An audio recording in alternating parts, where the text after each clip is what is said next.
Bora lá. Gente, olha, agora eu vou falar da forma fatorada da equação do segundo grau, tá? O que seria a forma fatorada? Olha lá.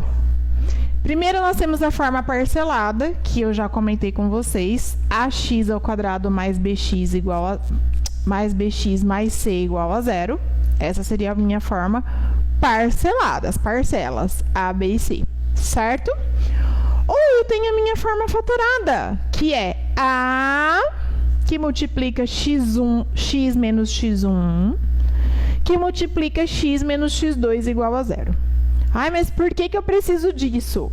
Eu vou mostrar para vocês nos exercícios que às vezes você precisa saber essa forma fatorada para você resolver o exercício, tá? Se você não souber essa forma fatorada, você não consegue resolver o exercício.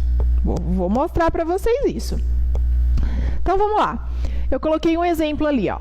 X ao quadrado menos 12x mais 35. Certo?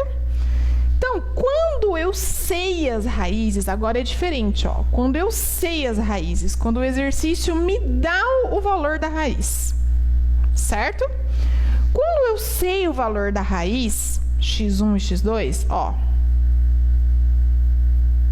eu posso colocar na forma fatorada. Qual que é a forma fatorada? Esse x aqui, tá vendo esse x? É da fórmula, ele não muda. Menos também é da fórmula, não muda. E o 5, que é o meu x1. Certo?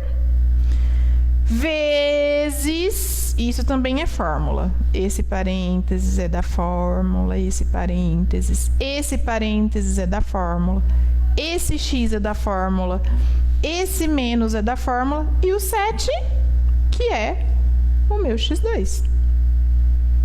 O parênteses também é da fórmula, o igual é da fórmula e o zero é da fórmula. Pronto, coloquei na forma fatorada. Certo? Vamos supor que o meu x1 seja 3 e o meu x2 seja menos 4. Como que ficaria isso na forma fatorada? Assim, ó.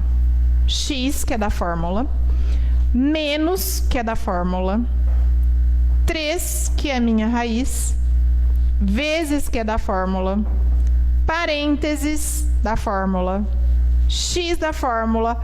Agora, o menos da fórmula com o menos do x2, presta atenção, o menos da fórmula com o menos do x2 fica mais. Então, aqui ficaria mais 4, igual a 0. Certo? Então, vamos supor que eu tenha, o exercício me deu o valor das raízes. Então, eu tenho x1 e x2. E aí, ele pede a equação. O que eu faço? Coloco na forma fatorada, depois eu faço a distributiva e chego na equação do segundo grau, que o exercício está pedindo. Tá? Vamos fazer o exercício para vocês entenderem melhor do que eu estou falando? Bora lá? Ó, ele diz... As duas soluções de uma equação do segundo grau são menos meio e 1. Então, a equação é... Ao contrário agora, ó. Ele deu o x1 e o x2. x1 menos meio. x2, 1. Ele deu o x2, o x1 e o x2 e pediu a equação. Como que eu faço? Coloco na forma fatorada. Então, qual que é a fórmula? X, como o x1 é negativo, aqui vai ficar positivo. Vezes x menos 1 igual a 0. Ó, forma fatorada, que eu acabei de explicar para vocês. Ah, mas não tem isso daí na equação, nas alternativas. Por quê? Porque agora eu tenho que fazer o quê? O chuveirinho. Esse vezes esse vezes esse. Para poder chegar em uma dessas alternativas aí. Tudo bem? Vou fazer esse exercício na lousa. Bora lá? Vamos lá. O exercício me deu x1 e x2. E ele pede o quê? A equação. Ele está pedindo a equação. Então, eu vou fazer o quê? Pela forma fatorada. Então, qual que é a fórmula? X menos x1 vezes x menos x2 igual a 0. Eu vou utilizar esta fórmula. O x eu mantenho. x1 eu vou substituir. Menos daqui com esse menos daqui vai ficar mais. Vezes x2, 1. Pronto, substituí o x1 e o x2. Ok? E agora? Agora eu faço a distributiva. Esse vezes esse vezes esse. Então, x vezes x não é 2x, é x ao quadrado, hein? Pelo amor de Deus. X ao quadrado. X vezes menos 1, menos x. Agora o segundo. Esse vezes esse vezes esse. Meio vezes x, meio x. Meio vezes menos 1, menos meio. Igual a 0. O que é esse meio x aqui? É meio vezes x. Então, aqui eu ponho 1 e faço em cima, embaixo, embaixo. X quadrado menos x mais 1 vezes x, x. 2 vezes 1, 2. Menos meio igual a 0. Quem já visualizou que tem que fazer MMC nisso daqui? Tenho que fazer, porque aqui eu tenho denominador, aqui eu não tenho. Então, eu preciso fazer MMC. Vou fazer MMC antes e depois do igual? Melhor fazer antes e depois do igual, porque daí eu posso cortar o denominador, certo? Então, vamos lá. Vou colocar 1 aqui, 1 aqui, 1 aqui. MMC de 1, 2 e 1. 2, né? Faço um traço só, ponho 2 aqui. Divido na terra, multiplico no céu. 2 dividido por 1, 2. 2 vezes x ao quadrado, 2x ao quadrado. 2 dividido por 1, 2. 2 vezes x, 2x. 2 dividido por 2, 1. 1 vezes x, x. 2 dividido por 2, 1. 1 vezes 1, 1. 2 dividido por 1, 2. 2 vezes 0, 0. Pronto. Tirei MMC antes e depois do igual, cortei o denominador. Vamos continuar aqui. Então, ficou 2x quadrado menos 2x mais x menos 1 igual a 0. E agora, o que eu faço? Consigo juntar alguém? X quadrado eu só junto com x quadrado. X eu só junto com x e número sozinho só junto com número sozinho. Então, aqui eu só vou conseguir juntar os dois que estão com x, né? Então, 2x quadrado menos 2x mais x significa menos 2 mais 1. Subtrai e mantém o sinal do maior. Então, fica menos x. Menos 1 igual a 0. Olha uma equação do segundo grau. Olha que bacana. Chegamos na equação do segundo grau. Certo? Só que aí eu olho na alternativa, meu Deus do céu, não tem. Não tem alternativa. Ai, Deus, eu errei. Não. Presta atenção nas alternativas. Presta atenção nas alternativas. Presta atenção. O A teria que ser 3 ou 4. E se eu multiplicar a minha equação inteira por 2? Não vai dar 4 na letra A?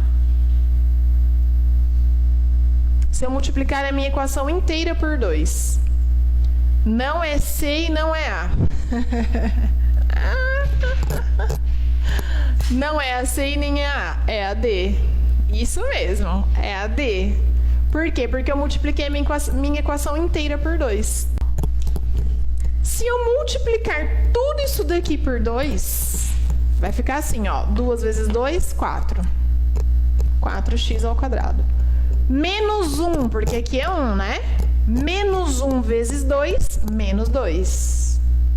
E menos 1 vezes 2, menos 2. Agora sim tem alternativa. Olha que sacanagem que fizeram, hein? Colocaram a alternativa multiplicada. Bora lá. Soma e produto, gente. Quem tá lembrando aí da equação do segundo grau, de quando estudou a equação do segundo grau, sabe que a gente pode achar a equação do segundo grau por soma e produto também, tá? Essa soma e produto seriam as relações de Girard, que foi o cara que descobriu essa facilidade de poder somar as raízes e poder multiplicar as raízes. E aí ficou com o nome dele a fórmula, ok? Vamos lá. O que seria isso, ó? Sabe o x1 e o x2 que a gente acha lá quando a gente faz Bhaskara? Pois é. Se eu somar x1 e x2, ó,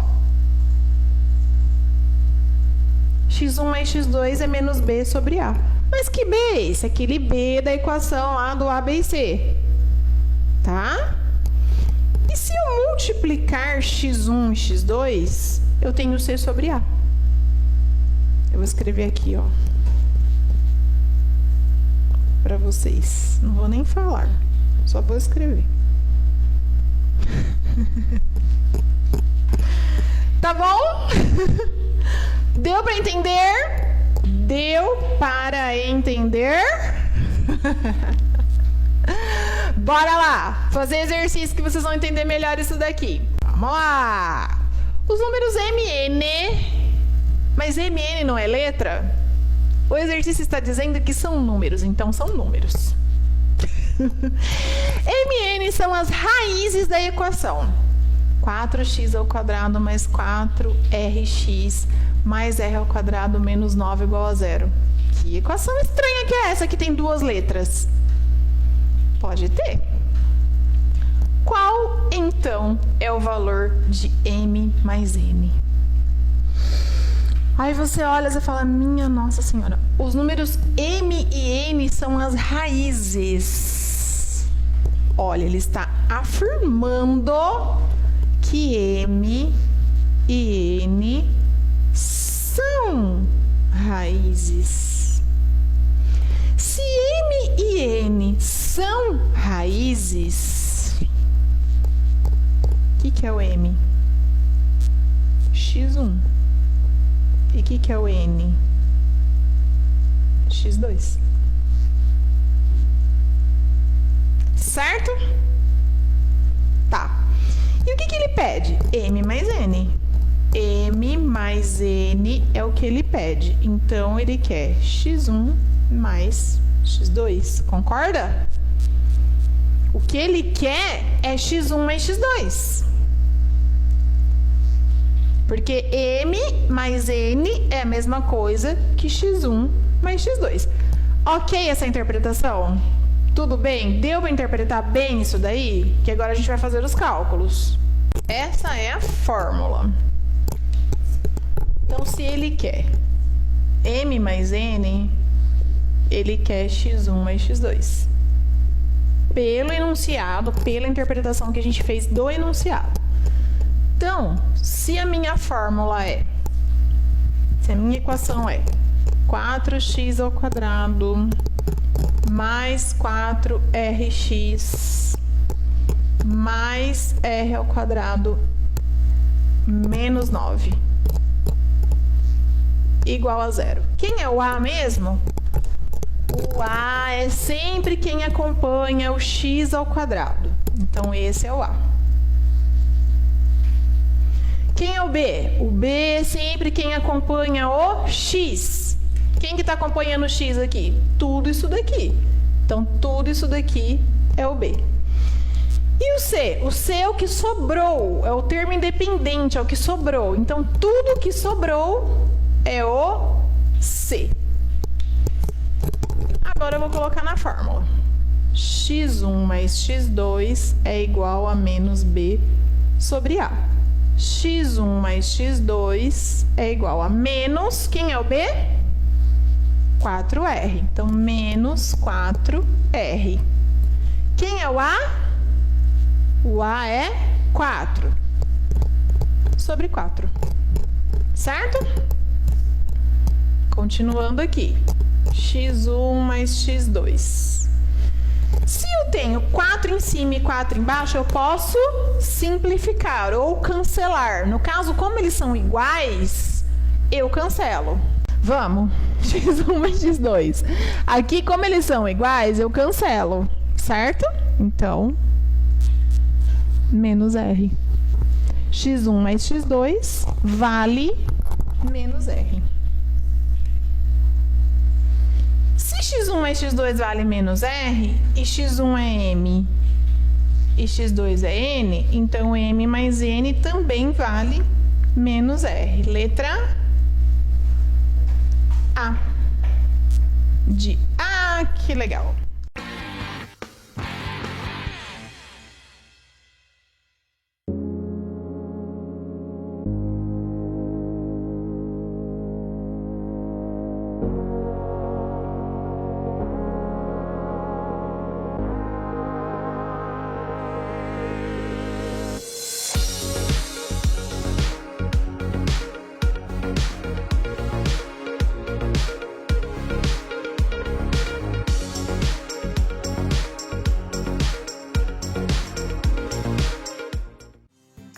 Já conhece o Clube Confiança? Um sistema de fidelidade de todas as unidades de postos de combustíveis e serviços da Rede Confiança em Indaiatuba. Através de um pequeno cadastro em qualquer abastecimento ou consumo nas conveniências e serviços da Rede Confiança, acumule pontos e resgate em prêmios. Confiança no nome e no combustível também. Para saber mais, confira nossas redes sociais. Olá, eu sou o Chicão e hoje vim falar da nova Indaiá Frios. Somos uma empresa especializada em frios e laticínios que facilita a vida do comerciante de alimentos. Aqui na nova Indaiá Frios, você encontra produtos de altíssima qualidade e pode escolher a quantidade das porções e espessura das fatias. E você pode padronizar seus pratos sem ter nenhum desperdício. Você não terá só o melhor fornecedor, mas sim um parceiro com excelência no atendimento, rapidez na entrega. Nova Indaiá Frios. Distribuindo qualidade.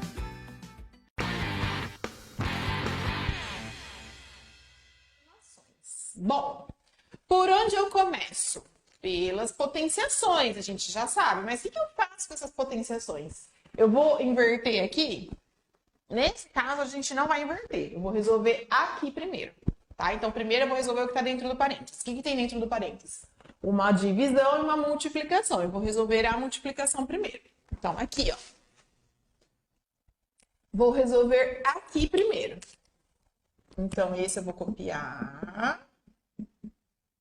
Esse também eu vou copiar. E vou resolver aqui. Como que eu resolvo uma multiplicação quando eu tenho bases iguais? Junto numa base só e somo o expoente. Sempre que eu tenho uma multiplicação com bases iguais, eu vou fazer isso. Juntar em uma só e somar os expoentes, ok? Tá. E agora, quanto que dá essa soma? Quanto que dá 5 mais 5 terços? Vou fazer aqui do lado, ó. 5 mais 5 terços, MMC. 3 dividido por 1, 3. 3 vezes 5, 15. 3 dividido por 3, 1. 1 vezes 5, 5. 20 terços. Então, isso daqui é 20 terços. Então, 2 elevado a menos 7 e aqui 2 elevado a 20 terços. Ok? Tá, o que eu vou fazer agora? Já resolvi a multiplicação. Agora eu vou fazer a divisão. Então, fica esse daqui de fora, por enquanto eu vou copiar. E aí, como que eu resolvo essa divisão? Divisão de bases iguais. Vou juntar as duas em uma base só. E o que faz com o expoente quando eu tenho divisão? Subtrai o expoente, não é isso? Então, esse menos esse aqui. Deixa eu colocar o menos mais para cá. Então, vai ficar menos 7 menos 20 terços. Porque está dividindo. Na divisão, eu junto em uma só e subtraio o expoente. Ok? Continuando aqui. Como que vai ficar agora? Esse menos 7 menos 20 terços. Vou calcular aqui do lado também, ó. Menos 7 menos 20 terços. Como é menos no meio, MMC de novo. Coloco 1 aqui, 3 dividido por 1, 3. 3 vezes 7, 21. 3 dividido por 3, 1. 1 vezes 20, 20. Menos 21 menos 20, menos 41. Menos 41 terços. Certo? Tá, já resolvi a divisão. E agora, o que eu tenho aqui? Uma multiplicação. Sempre quando eu tenho um parênteses e não tenho nada, nenhum sinal antes do parênteses, significa o quê? Que tem uma multiplicação ali invisível. Então, aqui é uma multiplicação. Na multiplicação, como que eu faço? Igual eu fiz aqui, ó. Conserva a base, junto as duas em uma só e faz o que com o expoente? Soma o expoente. Então, esse mais esse aqui. Então, vai ficar 1/3 mais da conta e menos 41 terços do outro expoente. Certo? Vamos lá. E agora? Eu faço esse joguinho de sinal aqui, ó. Mais com menos. Por que eu coloquei parênteses aqui nesse expoente? Porque ele é negativo, tá? Como ia ficar dois sinais juntos, aí eu coloco um parênteses quando acontece isso, para separar os sinais, ok? Aí mais com menos, menos. Então, aí eu tiro o parênteses. 1/3 menos 41 terços. E onde foi parar o mais? No joguinho de sinal, mais com menos. Virou menos, certo? E agora? Preciso fazer MMC aqui, ó, para juntar esses dois? Não preciso, porque já está com o mesmo denominador. Então, vai ficar um denominador só para os dois. 1 menos 41. Quanto que dá 1 menos 41? Menos 40. Porque o sinal sempre fica do maior. Então, menos 40 sobre 3. Vamos lá? Bom, como que eu começo esse exercício? Olha, este exercício, por que que ele não é tão complicado? Porque são todas base 2. Quando eu tenho bases iguais, gente, nossa, você tem que levantar as mãos para o céu e falar, meu, meio caminho andado. Tá? Já foi, assim, meio caminho andado mesmo as bases serem iguais. Mas o 516, a base não é igual. Então, o que eu faço com esse número que tá diferente? Eu vou fatorar ele. Só que tem um probleminha. Esse 516 no livro, ele tá com um errinho, tá? Ele, na verdade, ele não é 516, ele é 512. Então, alterem aí, por favor. Aqui, 512. Tá? Então, vamos lá. Pego esse 512, então, e faço o quê? Fatoro ele para ver se eu consigo chegar na base 2 também. Para ficar tudo 2. Porque eu tendo bases iguais, eu consigo usar o quê? As propriedades. As propriedades de potenciação e as propriedades de radiciação. Ok? Então, vamos lá. 512 fatorando. Por 2, porque ele é par, né? Lembra das regras de divisibilidade? Vou dividir por 2 porque ele é par. Quando eu divido por 2, lembra que eu ensinei vocês aquela regra de dividir o número na metade? Então, metade de 500, 250. Metade de 12, 6. 256. É par, então dá por 2 de novo. Metade de 250, 125. Ou então eu posso pensar, metade de 200, 100. Metade de 50, 25. E metade de 6, 3. 128. Olha como fica mais fácil. Tá par ainda, então por 2 ainda. Metade de 100, 50. Metade de 20, 10. E metade de 8, 4. 64.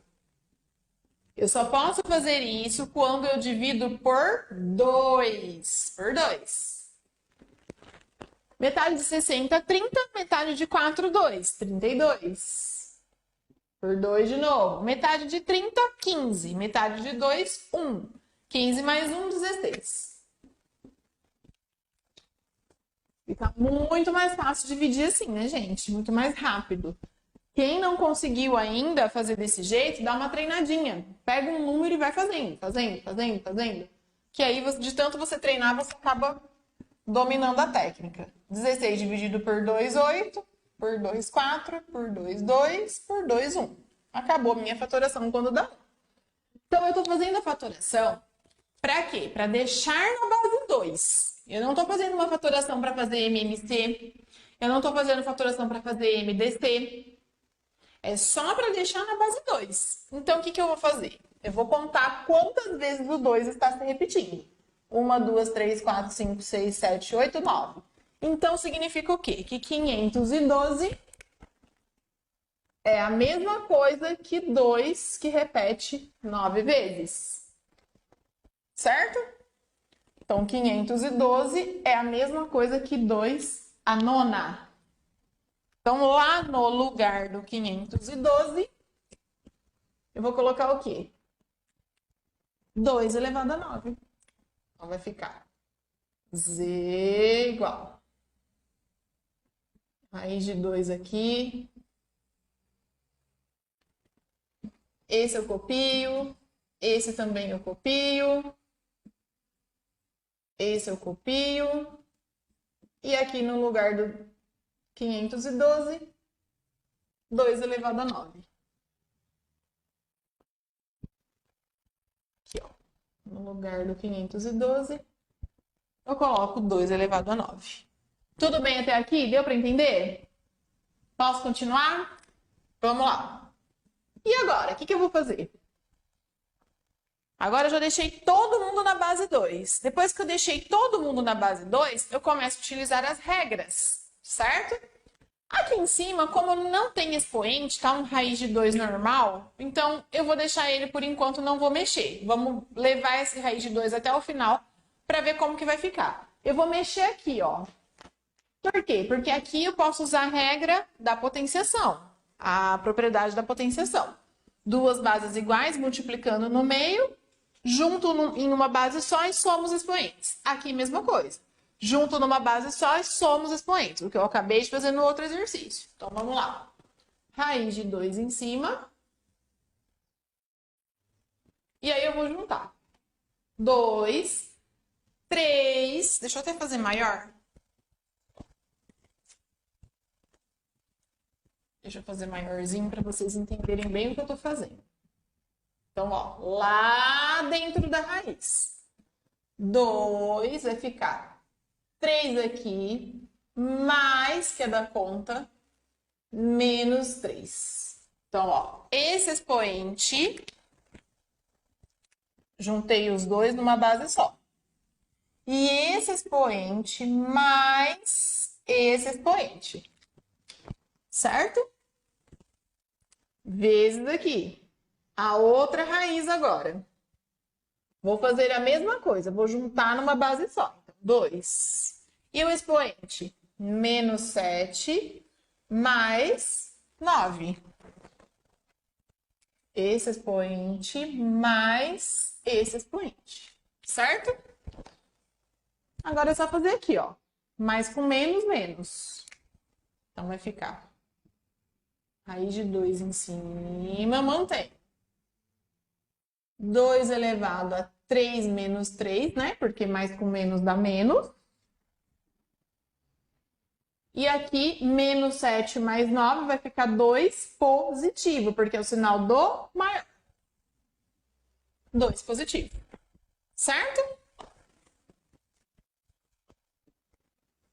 Vou continuar aqui. Então, Z vai ficar raiz de 2 em cima.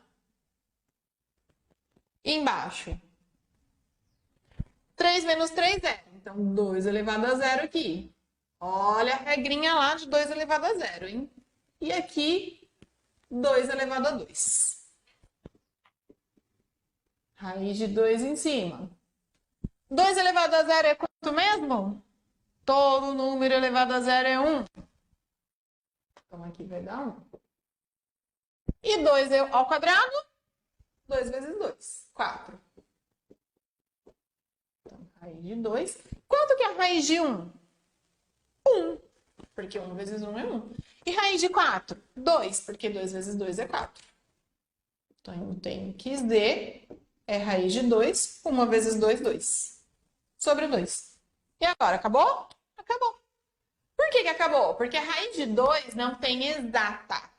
Não é que a raiz de 2 não existe. A raiz de 2 existe. Ela é 1,4 alguma coisa.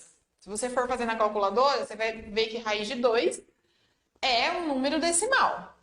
Por quê? Porque não tem nenhum número que vezes ele mesmo vai dar 2. 1 vezes 1 é 1. 2 vezes 2 é 4. 3 vezes 3 é 9. Então, não tem nenhum número inteiro que ele vezes ele mesmo vai dar 2. Então, por isso que a raiz de 2 não é exata. Quando a raiz não é exata, a gente não faz. A gente deixa dessa forma aqui. A não ser que no enunciado ele esteja dizendo: use raiz de 2 como 1,4, por exemplo. Aí sim você vai utilizar o valor aqui. Mas se no enunciado não está dizendo nada sobre a raiz de 2, você deixa na raiz de 2. Mas o resultado pode ficar uma raiz, professora? Pode. Pode ficar raiz no resultado se a raiz estiver em cima. Se a raiz estiver embaixo, não pode. Se der um resultado com raiz embaixo, aí a gente tem que racionalizar, que vai ser o nosso próximo conteúdo. Tudo bem? Então, o exercício é isso. Não tem alternativa esse exercício, é um exercício dissertativo. Essa seria a resposta final. Raiz de 2 sobre 2. Z igual a raiz de 2 sobre 2. É a resposta final, a gente não tem mais o que fazer aqui. Tudo bem? Alguma pergunta? Bom, já falamos de potenciação, já falamos de radiciação, agora nós precisamos falar de racionalização. O que seria racionalização? Então, eu coloquei aí uma introdução para vocês, tá? Que dentro da matemática existem algumas convenções, né? São algumas coisas, alguns acordos que foram feitos, que isso traz em todos os livros de matemática. E a racionalização é um deles, ok? O que é esse acordo de racionalização? Existe uma regra que diz que não se pode deixar um denominador com raiz. Então, se você desenvolveu o exercício, resolveu o exercício, chegou lá no final, deu um resultado com uma raiz embaixo, você não pode deixar aquele resultado dessa forma. Você precisa o quê? Você precisa racionalizar esse resultado, racionalizar esse denominador, tirar essa raiz de baixo, certo? Do denominador, ok? E para isso existe uma técnica. Existem várias técnicas, na verdade, né? Depende do número e depende do exercício, do que tem ali dentro da raiz, da quantidade de raiz. Existem várias técnicas para a gente fazer essa racionalização. Vamos lá? Racionalizando. Primeiro caso. No primeiro caso, gente, é quando nós temos uma raiz só embaixo. Então, eu já coloquei exemplo aí de cara. Então, olha só. Como que nós racionalizamos um denominador com raiz? Que é este exemplo aqui, ó. Esse denominador, ó, tá vendo que o denominador está com raiz? Nós não podemos deixar ele aí. Nós temos que tirar essa raiz de baixo. O que é essa técnica? Como que a gente resolve essa técnica? Olha lá.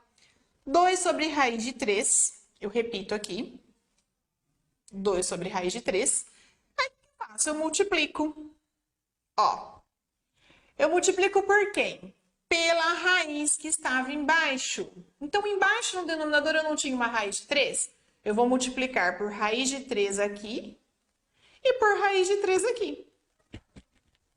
Certo? E aí eu tenho uma multiplicação de frações. Na multiplicação de frações, como que eu resolvo? O de cima com o de cima e o de baixo com o de baixo, não é isso? Então, quando eu multiplico 2 vezes raiz de 3, eu tenho 2 raiz de 3. Por que não fica raiz de 6? Porque eu não posso nunca misturar um número que está fora da raiz com um número que está dentro da raiz. Essa é uma regra básica, tá? Então, anotem aí. Eu só consigo multiplicar os números quando eles estão os dois fora da raiz ou os dois dentro da raiz. O número que está fora da raiz, eu não posso multiplicar com o número que está dentro da raiz, ok? Então, por isso, fica 2 raiz de 3. Embaixo eu tenho 2 números dentro da raiz, então eu posso multiplicar e transformar essas duas raízes em uma raiz só. Então, olha lá, raiz de 3 vezes raiz de 3, raiz de 9. Eu transformo em uma raiz só, multiplicando os números de dentro. Então, quem está dentro, eu multiplico com quem está dentro. Ok? Raiz de 9. Tá, aí em cima, como que eu resolvo 2 raiz de 3? Não tem como, porque eu não posso misturar o número que está fora com o número que está dentro. Então, permanece 2 raiz de 3. Embaixo, raiz de 9, nós já sabemos que é 3, porque 3 vezes 3 é 9, certo? Então, esse é o meu resultado. 2 raiz de 3 sobre 3. Eu posso simplificar esse 3 que está dentro da raiz com esse 3 que está embaixo, fora da raiz? Jamais. Jamais eu poderia fazer isso. Por quê? Porque um número está dentro e o outro está fora. Eu não posso trabalhar com números que estão dentro e fora. Só quem está fora com quem está fora. Então, o 2, que está ali em cima, que está fora, eu poderia simplificar com o número que está embaixo, se fosse um número divisível. Se fosse 4 embaixo, por exemplo, aí eu conseguiria dividir. Por exemplo, vou colocar aqui para vocês, ó. Se fosse assim, 2 raiz de 3 sobre 4. Aí sim eu conseguiria simplificar. Por quê? Porque, ó, o 2 está fora e o 4 está fora. Aí eu consigo simplificar em cima por 2 e embaixo por 2. Então, eu simplificaria ali em cima por 2, sobraria quanto? 1, né? Então, ficaria 1 raiz de 3 em cima. E embaixo, quanto ficaria embaixo? 4 dividido por 2, 2. Continuo? Sim, continuo. Por quê? Uma raiz de 3, raiz de 3, né? Então, como que ficaria aqui? Raiz de 3 sobre 2, nesse caso.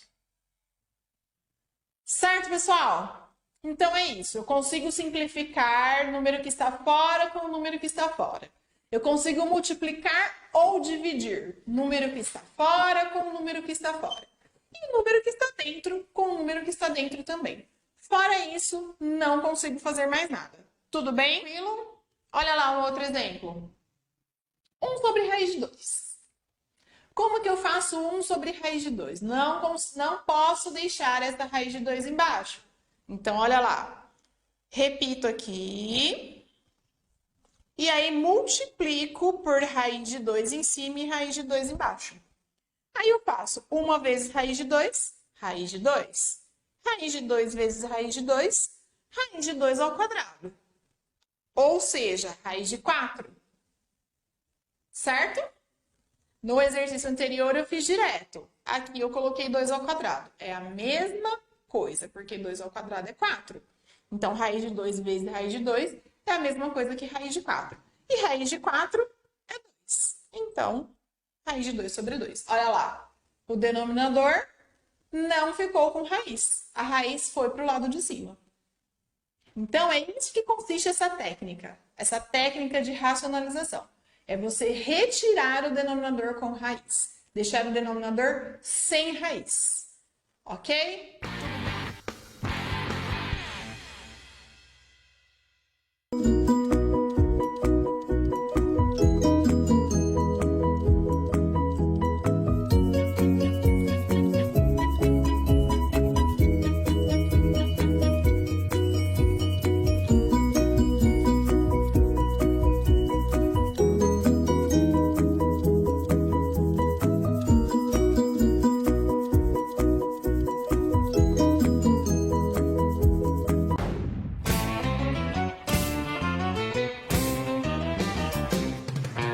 Pesqueiro 3T, você encontra pratos deliciosos aliados a um ambiente muito agradável e descontraído.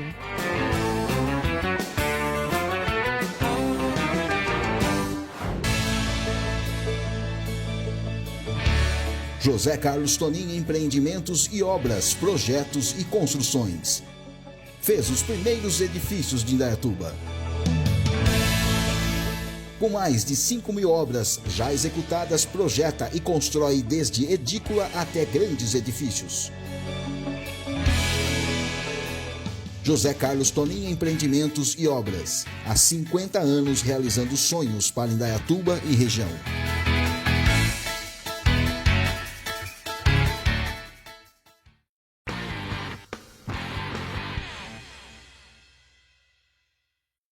Relações desarmônicas intraespecíficas, ou seja, relação que dá errado entre as mesmas espécies. Pessoal, às vezes acaba dando errado aí com pai, com mãe, com namorado, ou seja, relação que não dá certo entre as mesmas espécies. Que vocês têm aí bastante, sempre vocês usam, que é o quê?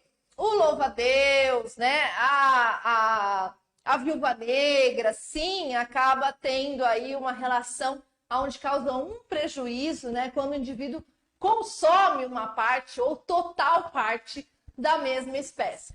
Canibalismo, sim, é quando a aranha come o seu macho, a viúva negra, tá?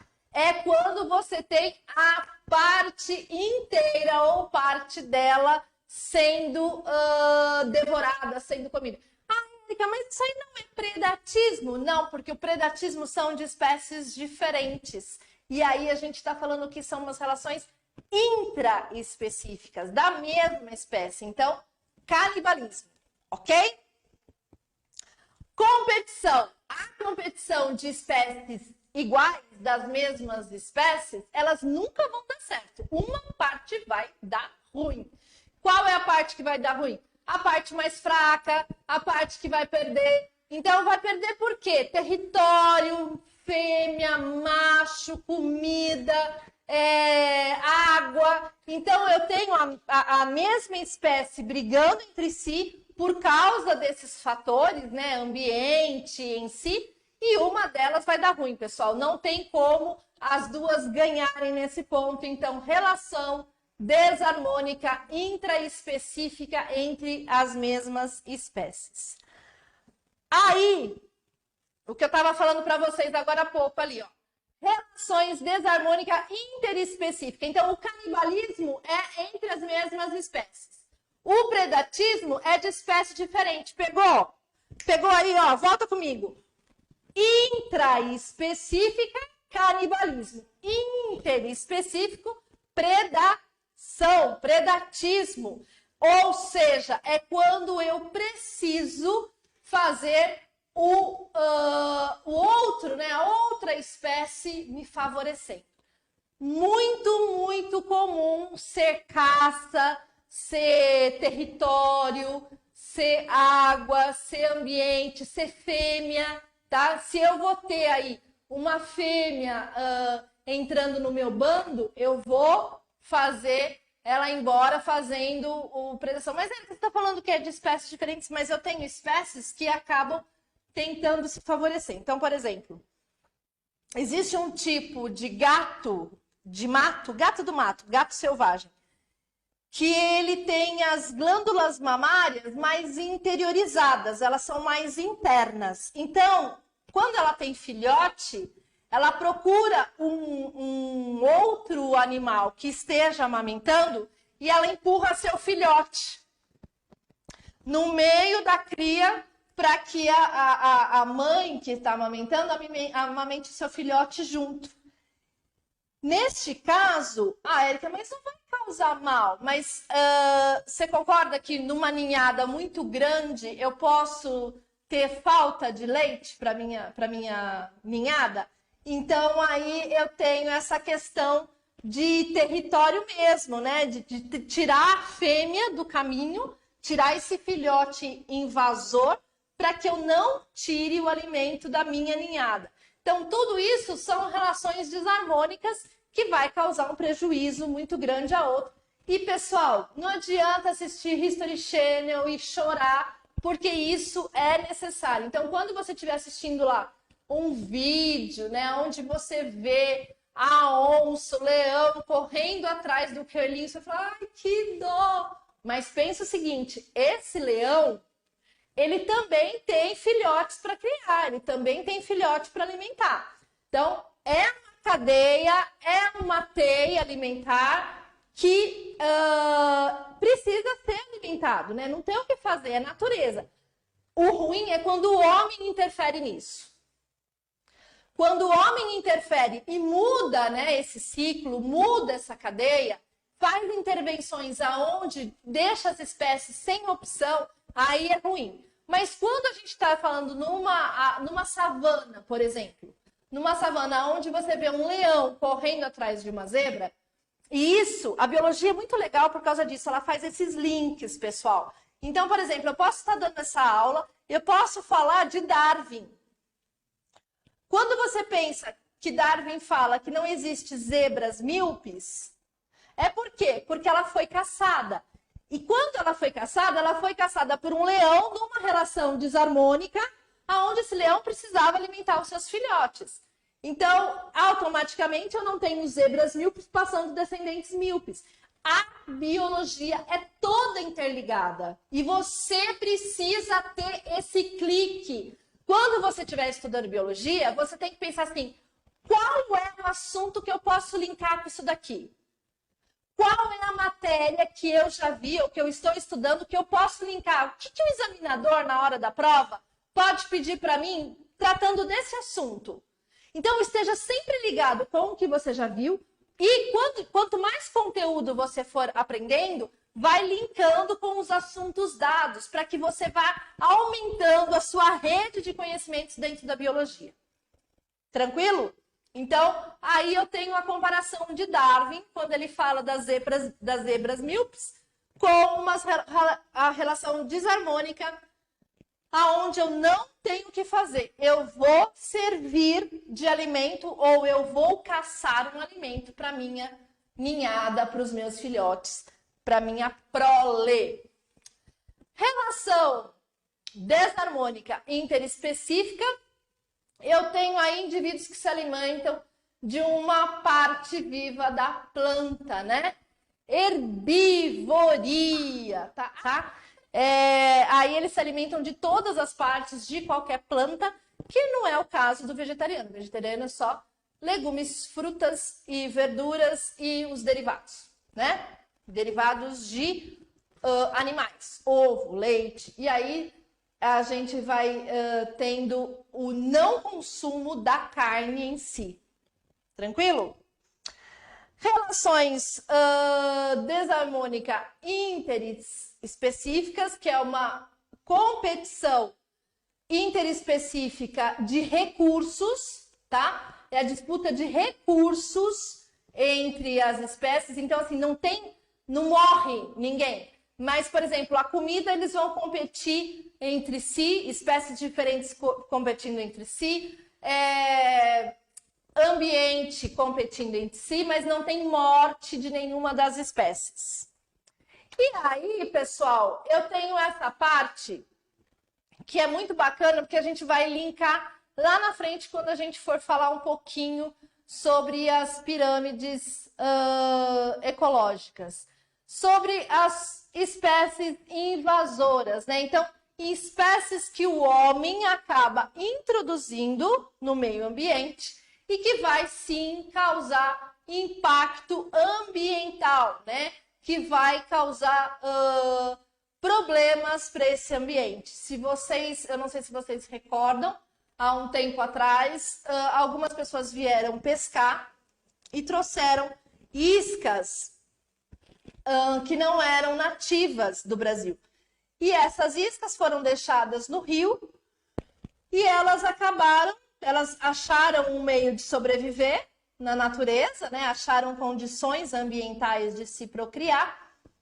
E aí elas não tinham predadores e elas foram aumentando, tiveram que ter intervenção do homem para acabar com essa infestação. Por quê? Eu acabo mexendo na cadeia alimentar, no controle biológico. Se eu não tenho ninguém que vai fazer a predação dessa espécie, automaticamente essa espécie vai acabar influenciando no que ela come. Então eu tenho um desequilíbrio aí nessa cadeia bem significante e eu posso falar que muitas vezes essas espécies invasoras são espécies introduzidas de forma intencional ou até acidental, que é no caso dessas iscas de pesca, e aí eu acabo causando um ambiente, né, um desastre ambiental, aonde eu não tenho predador natural para essa espécie que foi introduzida. Ok? Continuando em relações desarmônicas interespecíficas, ou seja, de espécies diferentes, eu tenho o parasitismo. Parasita é todo aquele que vai viver de forma hospedeira em outra espécie. É o piolho, é o carrapato, é a pulga. Você aí que coça, pode estar sim com piolho. E o piolho, você acaba de saber que ele é uma relação desarmônica interespecífica, porque você é de uma espécie e o piolho é um artrópode, é de outra espécie, e ele está fazendo um parasitismo em você. Sim, você faz parte da cadeia alimentar. Ele é um animalzinho hematófago. Hematófago, marca aí na sua apostila, no seu caderno, no post-it. Grifa, faz estrelas, corações, pisca-pisca. Esta palavra você vai ver muito na biologia. Hematófago são animais que se alimentam de sangue. Hemato, sangue. Fago, comer. Comer sangue. Hematófago. Você já viu alguém morrer por causa de piolho? Não. Então, é uma relação que não leva o hospedeiro à morte, mas causa aí um grande transtorno para a vida do hospedeiro. Eu tenho dentro do parasitismo duas divisões, os ectoparasitas e os endoparasitas. Ecto, tudo que está do lado de fora. Endo, tudo que está do lado de dentro. Ecto são carrapatos, pulgas, piolhos e aí por diante. Endo, tudo que está aqui lá dentro. Lombriga, tênia, e é todo bichinho que cresce dentro de você. Ah, Érica, mas eu já vi que a lombriga pode matar. Sim, ela pode matar, mas em um caso aonde é exceção e não a regra, tá? A exceção é que quando tem uma infestação de lombriga, que a lombriga procura o fundo de luz, né? E ela acaba saindo pelo nariz e acaba fechando a respiração da pessoa. Aí ela acaba, mas por ter lombriga, não vai morrer, tá? Eu tive lombriga, você tem lombriga, tanta gente tem lombriga e não morre, beleza?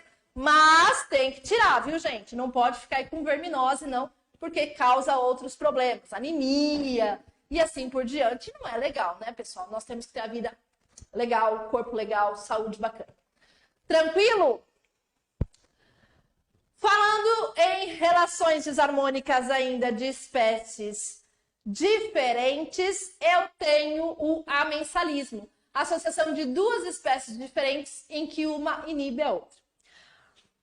Quando você para pensar, lá na linha evolutiva, né, entre os seres vivos, que eu começo lá em vírus, reino monera, reino protista, reino fungi, reino plantar e reino animalia. Não é isso? A linha evolutiva, eu trago esses reinos. Os vírus, que não é reino, monera, protista, fungi, plantae e animalia.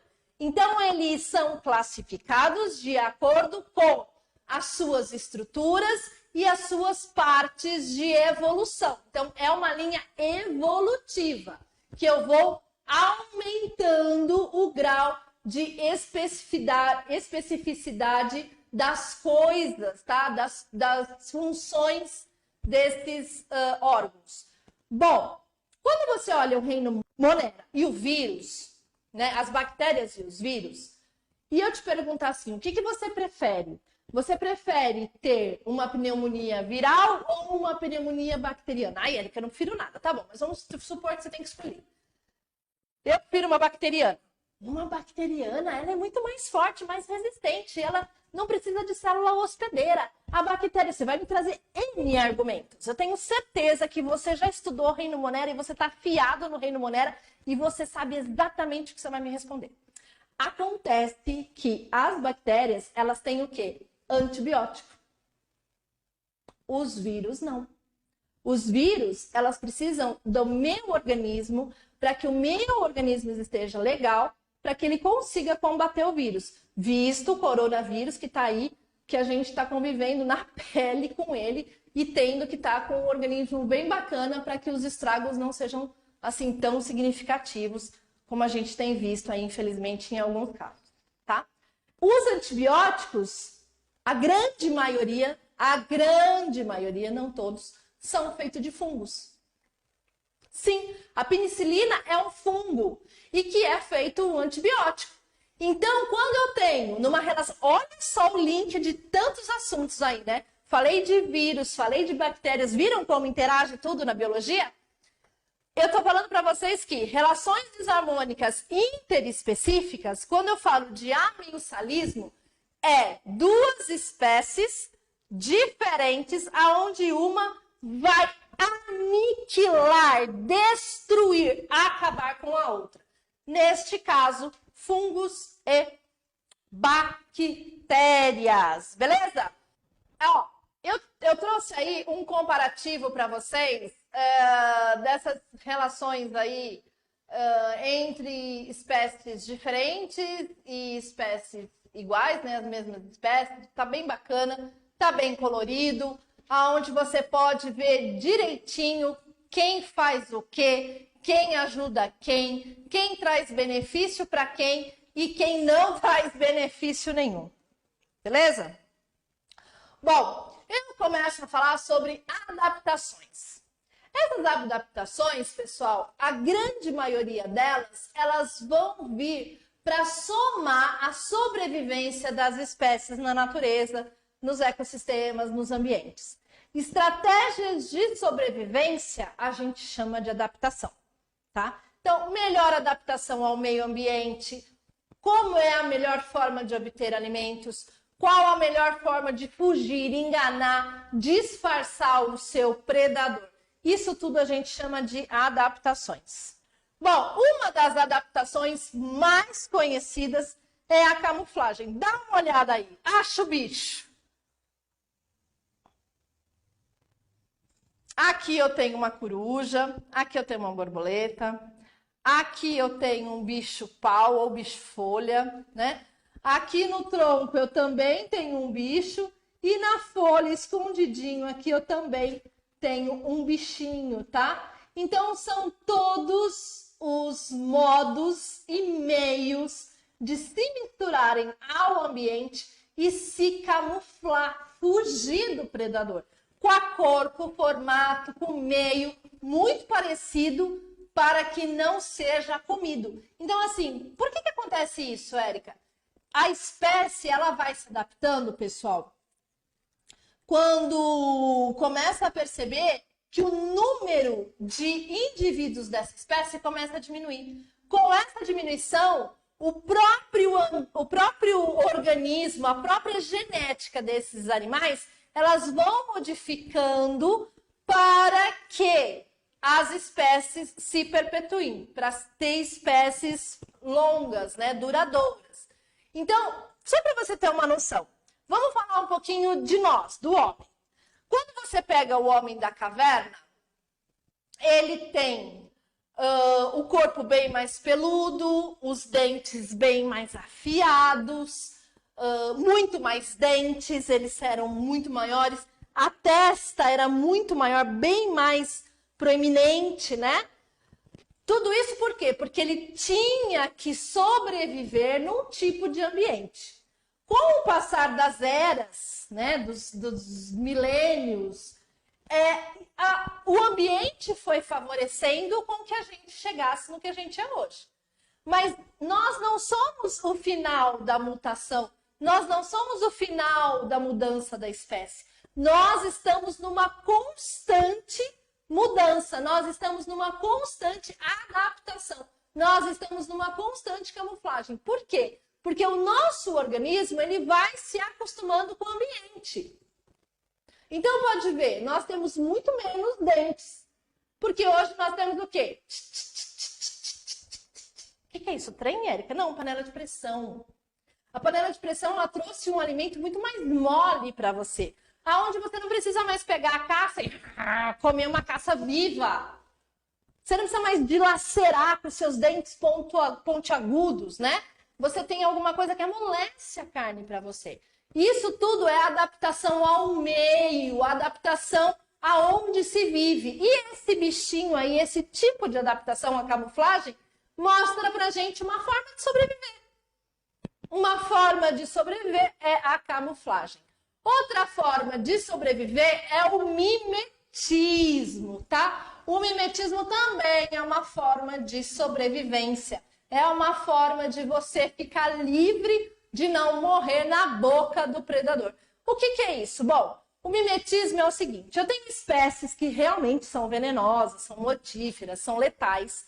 E tem espécies que não são mortíferas e nem letais. O que eu faço para sobreviver? Eu não sou letal, eu não sou mortífero, mas eu mudo a minha morfologia, os meus sons, o meu cheiro, o meu comportamento, fico igual uma espécie que é mortal e vivo minha vida tranquilamente. Mas como que eu sei, Érica, que eu não posso comer essa e posso comer essa? Na verdade, para você não correr o risco, você não come nenhuma. Porque os seus ancestrais foram morrendo comendo isso, automaticamente a gente não come.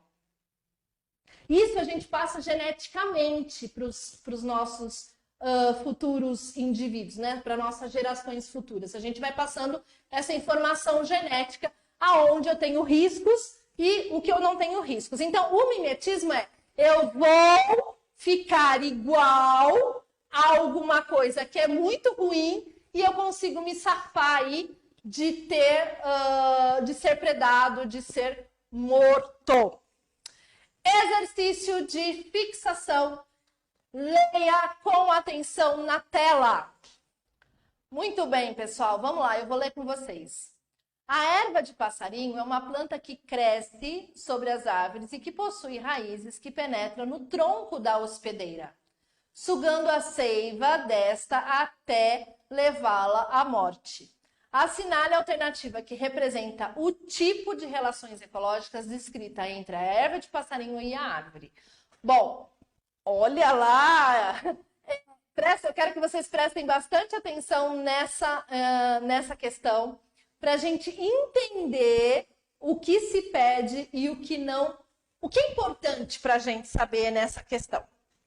Bom, tronco de hospedeira, sugando a seiva até levar à morte. Uma das espécies foi ruim, deu ruim, não foi legal. Eu tive a morte de uma das espécies, tá? Bom, se tive a morte de uma das espécies, é uma relação desarmônica. Não pode ser um mutualismo, uma protocooperação, comencialismo, epifitismo, porque nenhuma delas vai causar a morte. O mutualismo acaba não tendo ação, né, despotencializa a ação, mas não leva à morte, nesse caso, parasitismo. Cuidado, hein? Muito cuidado, porque o inquilinismo, ele também fica na árvore, só que ele não leva a árvore à morte. Ok? Parabéns para você aí, se você acertou esta questão. Vamos lá, mais uma questão aí na sua tela. Vamos lá? Vou ler com vocês, pessoal. A planta do gênero Crotalária está sendo cultivada em terrenos baldios, quintais, jardins, vasos e margens de rios, porque atrai a libélula, cuja larva se alimenta da larva do mosquito Aedes, transmissor dos agentes causadores da dengue e da febre amarela, da chikungunya e da zika, né? Tem mais duas coisas aí que não estão nesse exercício. A libélula põe seus ovos em água limpa e parada, da mesma maneira que o Aedes. A crotalária é uma planta pouco exigente e conta com bactérias fixadoras de nitrogênio, tornando seu crescimento mais rápido. É bastante utilizada como adubo verde, em rotação com diversas culturas e enriquecimento do solo. O texto permite destacar os seguintes tipos relacionados entre os indivíduos citados. O texto permite destacar os seguintes tipos de relacionamento entre os indivíduos citados. Vamos lá. Letra A, simbiose, inquilinismo e parasitismo. Letra B, mutualismo, comensalismo e predatismo. Letra C, mutualismo, parasitismo e predatismo. Epifitismo, predatismo e parasitismo ou comensalismo, inquilinismo e predatismo. O que é importante você entender aí? Olha lá. Larva que se alimenta de larva. Então, eu tenho o quê? Um predatismo. Olha lá. Larva que se alimenta de larva. Tenho também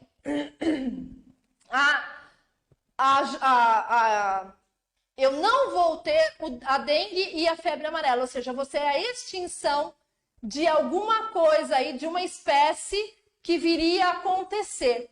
Um parasitismo. Então, eu tenho uma espécie que vai ser aniquilada, que é o parasitismo. Bactérias fixadoras de nitrogênio. Lembra que eu falei que separadas elas despotencializam? Mutualismo. Então, a letra correta é letra C. Mutualismo, parasitismo e predatismo são as relações ecológicas presentes nessa questão. Beleza?